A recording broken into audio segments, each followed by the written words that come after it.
Hello बच्चों, आज जरूरी जानकारी में आज का विषय है भारतीय धर्मनिरपेक्षता की आलोचनाएं। क्या भारतीय धर्मनिरपेक्षता की आलोचनाएं संभव है? ये क्लास 11 का है। क्लास 11 के बुक 1 का राजनीतिक शास्त्र के पहले बुक का 8वां चैप्टर धर्मनिरपेक्षता से रिलेटेड ये क्वेश्चन है। इसमें कहा गया है कि भारतीय धर्मनिरपेक्षता की आलोचनाओं को बताएं। तो भारतीय धर्मनिरपेक्षता के 5 आलोचनाएं हैं। पहला, अक्सर तर्क दिया जाता है कि धर्मनिरपेक्षता धर्म विरोधी है। यह शायद यह दिखा पाने में सफल होते हैं कि धर्म का वर्चस्व चलता है और भारत में धर्मनिरपेक्षता का मतलब है कि ये धर्म यहाँ नहीं होना चाहिए, लेकिन भारत में ऐसी बात नहीं है। इनकी आलोचना तो की जाती है कि धर्मनिरपेक्षता भारत में धर्म विरोधी है, परंतु ऐसा नहीं है। सामाजिक तौर से कोई भी अपना धर्म, रीति रिवाज और अपनी आस्था को बनाए रख सकता है। इसमें राज्य किसी भी तरह से हस्तक्षेप नहीं करेगा। तो यहाँ पर में आलोचना तो है कि ये धर्म विरोधी है।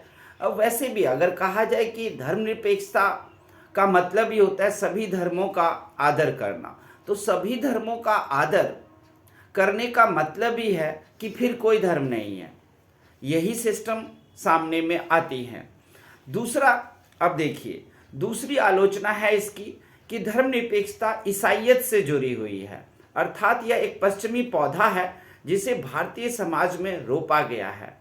लेकिन यहाँ भी ये कहना उचित नहीं है कि अगर आर्यभट्ट ने जीरो का आविष्कार किया तो और वो जीरो का आविष्कार भारत में हुआ तो अन्य देश उसका प्रयोग ना करें। अगर धर्मनिरपेक्षता पश्चिमी देशों का, यूरोपियन कंट्री का अगर एक पौधा ही है और अगर वो पौधा शांतिमय है, फल देने वाली है, तो हमें भी उस पौधा को लगाने में कोई दिक्कत नहीं होनी चाहिए। और चाहे वो पश्चिमी पौधा हो, यूरोपीय मॉडल हो, लेकिन अगर धर्मनिरपेक्षता अच्छी चीज है जहां पर में समाज में शांति रहेगा, किसी भी तरह का कलह और दंगा लड़ाई नहीं होगा, तो हम किसी भी जगह का पौधा अपने यहाँ रोप सकते हैं। तीसरी भारत में धर्मनिरपेक्षता की तीसरी आलोचना है अल्पसंख्यकवाद। अल्पसंख्यकवाद का मतलब होता है कि अल्पसंख्यक को कुछ ज़्यादा ही तुष्टीकरण करना, यानी कि पैरवी करना। हाँ, निश्चित तौर से हमारे देश में भारतीय संविधान ऐसे बनाया गया है जहाँ पर अल्पसंख्यक की सहायता और पैरवी देखा जा सकता है, जहाँ पर अल्पसंख्यक का काफ़ी महत्व दिया जाता है। लेकिन यहाँ पर इस तरह के अल्पसंख्यक को महत्व देना तो संवैधानिक रूप से सही बात है, लेकिन धार्मिक रूप से उसे सही देना बिल्कुल गलत है। लेकिन यहाँ तो लोकतंत्र है और लोकतंत्र में जब वोटिंग होगा तो अल्पसंख्यक जीत नहीं पाएंगे और बहुसंख्यकवाद जीत जाएंगे। एक एग्जाम्पल भी आपके बुक में दिया गया है कि मान लीजिए 4 यात्री कहीं पर जा रहा है और चारों यात्री में से एक यात्री सिगरेट पीता है।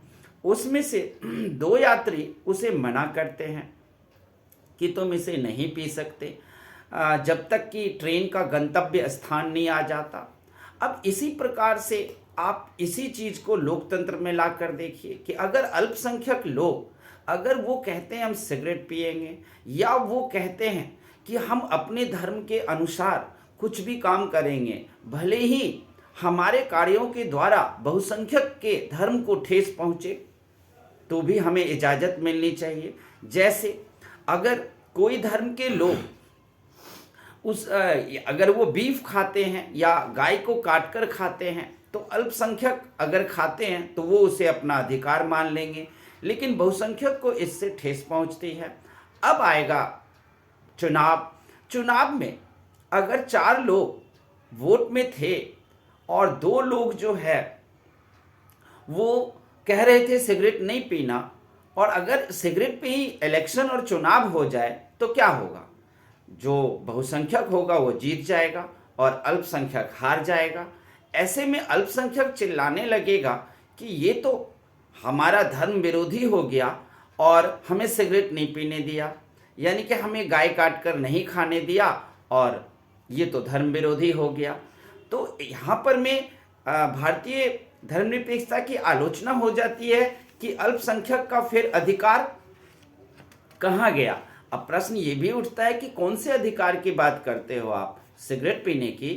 किसी गाय को कोई पूजा करता है लेकिन आप उसको काट कर खाने की अधिकार मांगना चाहते हो। तो यहाँ पर पूरी तरीके से भारतीय धर्मनिरपेक्षता की जो आलोचना की गई है वो बिल्कुल सही है कि यहाँ पर अल्पसंख्यक को अगर आप तुष्टीकरण करते रहें तो बहुसंख्यक को उससे तकलीफ होगा, फिर भी अल्पसंख्यक को कुछ मिलेगा नहीं, क्योंकि चुनाव में तो जिसकी ज़्यादा वोट होगी वही जीतेगा, तो बहुसंख्यक जीत जाएगा, फिर अल्पसंख्यक कहेगा कि मेरा अधिकार छीन लिया गया। तो यहाँ पर आलोचना जो है कि अल्पसंख्यक की तुष्टीकरण की जाती है वो बिल्कुल सही आलोचना है। अब इसके अलावा आपको चौथी आलोचना मिलेगी कि चौथी आलोचना है कि भारत में राज्य अतिशय हस्तक्षेपकारी है। अतिशय हस्तक्षेपकारी का मतलब ये है कि राज्य यानी कि सरकार धर्म में हस्तक्षेप करती है और धर्म में अपना टांग अरंगा लगा देते हैं। लेकिन कहने का मतलब ये है कि ये बात बिल्कुल सही है भी। धर्मनिरपेक्षता में हमारे देश में राज्य से समर्थन प्राप्त होता है कि हर एक व्यक्ति अपने अपने धर्म को मानेगा, और अगर उसके धर्म में संख्या कम है, अगर वो अल्पसंख्यक है और उस पर अगर किसी भी तरह का तकलीफ या उस पर अत्याचार होता है तो राज्य उसकी सुरक्षा करेगा। तो यहाँ पर भारतीय धर्मनिरपेक्षता की जो चौथी आलोचनाएं हैं वो भी बिल्कुल सही है। अब है भारतीय धर्मनिरपेक्षता की पांचवी आलोचना। पांचवी आलोचना में ये तर्क दिया जाता है कि भारतीय धर्मनिरपेक्षता सिर्फ वोट बैंक की राजनीति है, यहाँ धर्मनिरपेक्षता नाम की कोई चीज़ नहीं है। जिस व्यक्ति को देखो वो धर्म के नाम पर ही पार्टी खड़ा करता है। आज तक भारत में आपने ऐसी कोई पार्टी नहीं देखी होगी जो बिना धर्म के विकास के नाम पर कोई पार्टी खड़ी हो। पहले हर एक पार्टी धर्म के नाम पर खड़ी होती है, दूसरे के धर्म की आलोचना करते हैं और उससे वो ख्याति और प्रसिद्धि प्राप्त कर लेते हैं। बाद में भले ही वो राग अलापने लगे कि नहीं, हम तो धर्म के आधार पर हमारी पार्टी है ही नहीं, लेकिन ऐसा नहीं है। भारतीय धर्मनिरपेक्षता में बिल्कुल ये बात सही है कि वहाँ पर में लोग वोट बैंक की राजनीति करते हैं और मुस्लिम को धर्म के आधार पर राजनीतिक पार्टी अपनी तरफ आकर्षित करते हैं, हिंदू को हिंदू पार्टी धर्म के आधार पर अपनी ओर आकर्षित करते हैं वोट के लिए, और अगर वो वोट देते हैं तो उनके लिए उनके पक्ष में वो गलत काम को भी सही बता देते हैं। तो यहाँ पर में अगर भारतीय राजनीति में अगर धर्मनिरपेक्षता वोट बैंक की राजनीति बनकर रहेगी तो यहाँ पर इसकी आलोचना बिल्कुल सही है। अब प्रश्न उठता है कि भारत में धर्मनिरपेक्षता की 5 आलोचनाएं हैं, उनमें से 3 आलोचनाएं तो बिल्कुल सही नजर आती है, लेकिन 2 आलोचनाएं सही नजर नहीं आती है जो विदेश के लोग भारतीय धर्मनिरपेक्षता पर आलोचना करते हैं।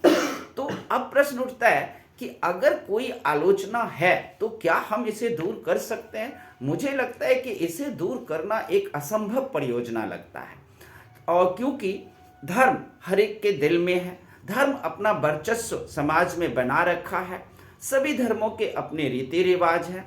एक धर्म कहता है हम अपनी रीति रिवाज नहीं छोड़ेंगे, दूसरा कहता है हम अपनी रीति रिवाज नहीं छोड़ेंगे और छोड़ेंगे भी नहीं। तो ऐसे में मनमुटाव और टकराव की स्थिति पैदा होता रहेगा और समाज में लड़ाई या दंगा इत्यादि के अवसर आते रहेंगे।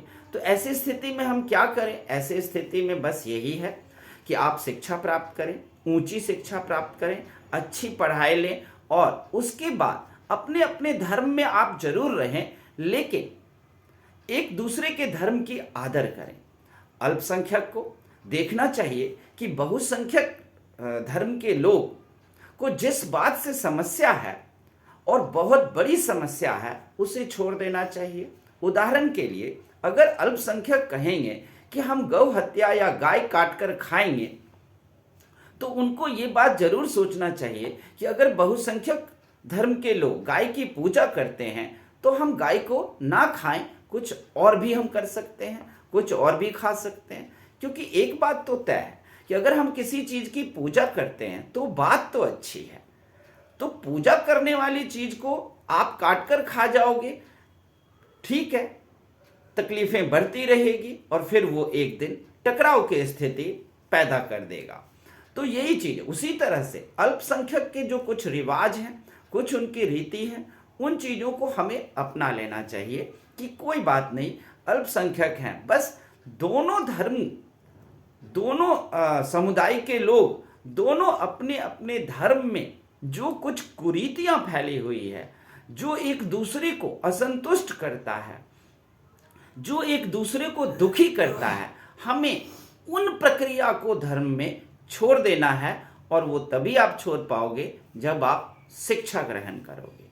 तो ये थी भारतीय धर्म की आलोचनाएं, और भारतीय धर्म की 5 आलोचनाओं को हमने बताया। आपको क्वेश्चन पेपर में आएगा ये कि भारतीय धर्म की आलोचनाओं को लिखें।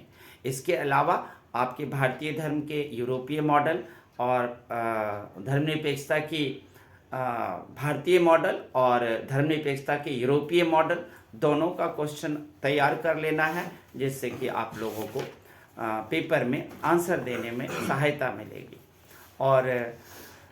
और कुछ कोई क्वेश्चन हो आपको, अगर यूरोपीय मॉडल की, धर्मनिरपेक्षता की यूरोपीय मॉडल की आपको अगर कोई वीडियो चाहिए तो आप कमेंट करना, हम जरूर देंगे। और अगर भारतीय धर्मनिरपेक्षता का भारतीय मॉडल क्या है, तो वो चीज़ दोनों का हम दे सकते हैं अगर आप लोग कहें तो। यही था आप लोगों के लिए। थैंक यू, धन्यवाद।